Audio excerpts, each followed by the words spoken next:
श्रीगणेशाय नमः। ॐ माता पार्वत्यै नमः। त्वं माता जगतां पितापि च हरः सर्वे इमे बालकास्तस्मात् त्वच्छिशुभावत सुरगणनास्त्येव ते सम्भ्रमा। मातस्त्वं शिवसुन्दरी त्रिजगतां लज्जा स्वरूपायत। तस्मात् त्वं जय देवी रक्ष धरणीं गौरी प्रसीदस्व नः।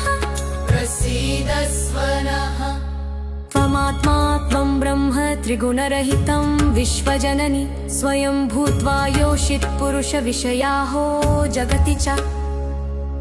करोष्येवं क्रीडां स्वगुणवशतस्ते च जननी।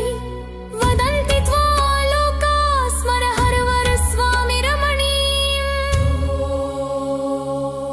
त्वं स्वेच्छावशतः कदा प्रतिभवस्यंशेन शम्भु उमा न स्त्रीरूपेण शिवे स्वयं विहरसि त्रैलोक्यसम्मोहिनी।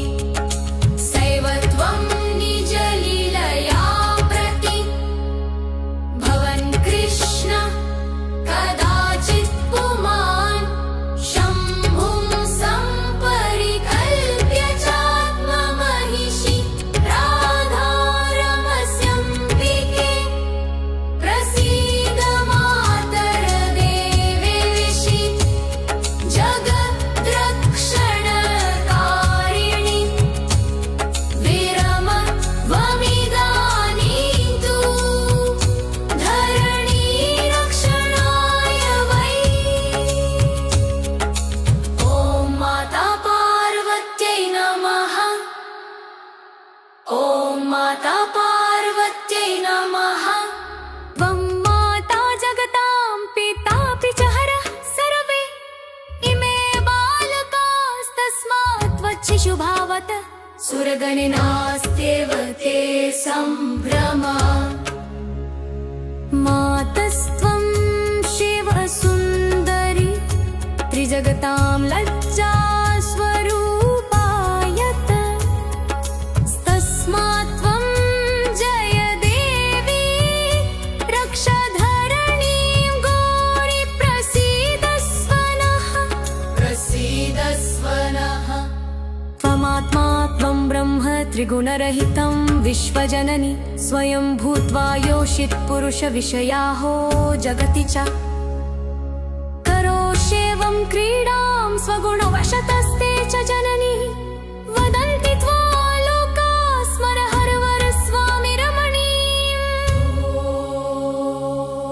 त्वं स्वेच्छावशतः कदा प्रतिभवस्यंशेन शम्भु उमा न स्त्रीरूपेण शिवे स्वयं विहरसि त्रैलोक्यसम्मोहिनी। सैव त्वं निजलीलया प्रति भवन् कृष्ण कदाचित् पुमान् शम्भुं सम्परिकल्प्य चात्ममहिषी राधारमस्यम्बिके। प्रसीद मातर देवेशि जगद्रक्षणकारिणि। विरम त्वमिदानीं तु धरणी रक्षणाय वै। ॐ माता पार्वत्यै नमः। ॐ माता पार्वत्यै नमः। त्वं माता जगतां पितापि च हरः सर्वे इमे बालकास्तस्मात् त्वच्छिशुभावत सुरगणनास्त्येव ते सम्भ्रमा। मातस्त्वं शिवसुन्दरी त्रिजगतां लज्जा स्वरूपायत।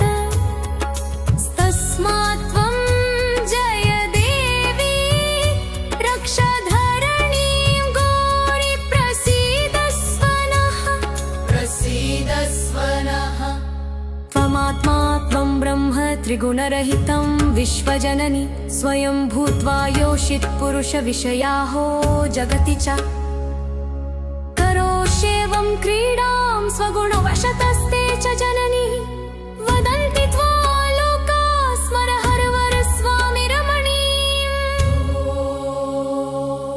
त्वं स्वेच्छावशतः कदा प्रतिभवस्यं शेन शम्भु उमा न स्त्रीरूपेण शिवे स्वयं विहरसि त्रैलोक्यसम्मोहिनी सैव त्वं निजलीलया प्रति भवन् कृष्ण कदाचित् पुमान् शम्भुं सम्परिकल्प्य चात्ममहिषी राधारमस्यम्बिके प्रसीद मातरदेवेशि जगद्रक्षणकारिणि विरम त्वमिदानीं तु धरणीरक्षणाय वै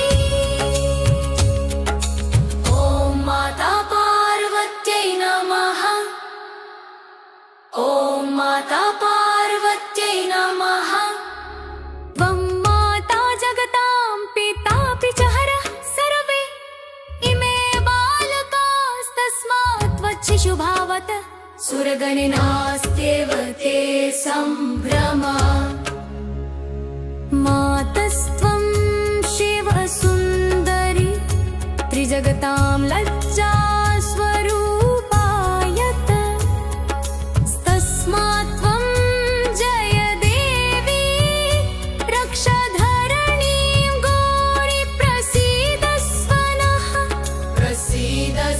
नः त्वमात्मा त्वं ब्रह्म त्रिगुणरहितं विश्वजननी स्वयं भूत्वा योषित् पुरुषविषयाहो जगति च करोष्येवं क्रीडां स्वगुणवशतस्ते च जननी वदन्ति त्वा लोका स्मरहरवर स्वामिरमणीम् त्वं स्वेच्छावशतः कदा प्रतिभवस्यं शेन शम्भु उमा न स्त्रीरूपेण शिवे स्वयं विहरसि त्रैलोक्यसम्मोहिनी सैव त्वं निजलीलया प्रति भवन् कृष्ण कदाचित् पुमान् शम्भुं सम्परिकल्प्य चात्ममहिषी राधारमस्यम्बिके प्रसीद मातरदेवेशि जगद्रक्षणकारिणि विरम त्वमिदानीं तु धरणीरक्षणाय वै ॐ माता पार्वत्यै नमः ॐ माता पार्वत्यै नमः त्वं माता जगतां पितापि च हरः सर्वे इमे बालकास्तस्मात् त्वच्छिशुभावत सुरगणनास्त्येव ते सम्भ्रमा मातस्त्वं शिवसुन्दरी त्रिजगतां लज्जा स्वरूपायत तस्मात् त्वं जय देवी रक्ष धरणीं गौरी प्रसीदस्व नः त्वमात्मा त्वं ब्रह्म त्रिगुणरहितं विश्वजननी स्वयं भूत्वा योषित् पुरुषविषयाहो जगति च करोष्येवं क्रीडां स्वगुणवशतस्ते च जननी वदन्ति त्वा लोका स्मरहरवर स्वामिरमणीम् त्वं स्वेच्छावशतः कदा प्रतिभवस्यं शेन शम्भु उमा न स्त्रीरूपेण शिवे स्वयं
सुरगणे नास्त्येव ते सम्भ्रमा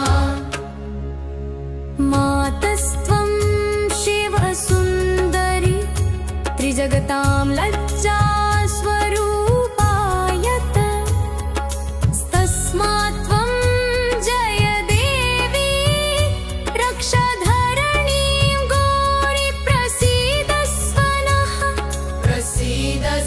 नः त्वमात्मा त्वं ब्रह्म त्रिगुणरहितं विश्वजननी स्वयं भूत्वा योषित् पुरुषविषयाहो जगति च करोष्येवं क्रीडां स्वगुणवशतस्ते च जननी वदन्ति त्वां लोकाः स्मर हरवर स्वामी रमणीम्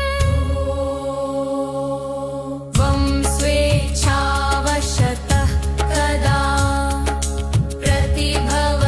प्रतिभवस्यंशेन शम्भु उमा न स्त्रीरूपेण शिवे स्वयं विहरसि त्रैलोक्यसम्मोहिनी सैव त्वं निजलीलया प्रति भवन् कृष्ण कदाचित् पुमान् शम्भुं सम्परिकल्प्य चात्ममहिषी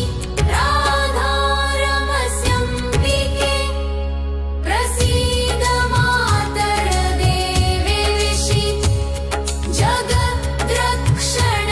जगद्रक्षणकारिणि विरमत्वमिदानीं तु धरणीरक्षणाय वै ॐ माता पार्वत्यै नमः ॐ माता पार्वत्यै नमः त्वं माता जगतां पितापि च हरः सर्वे इमे बालकास्तस्मात् त्वच्छिशुभावत सुरगणे नास्त्येव ते सम्भ्रमा मातस्त्वं शिवसुन्दरी त्रिजगतां लज्जा स्वरूपायत तस्मात् त्वं जय देवी रक्ष धरणीं गौरी प्रसीदस्व नः त्वमात्मा त्वं ब्रह्म त्रिगुणरहितं विश्वजननी स्वयं भूत्वा योषित् पुरुषविषयाहो जगति च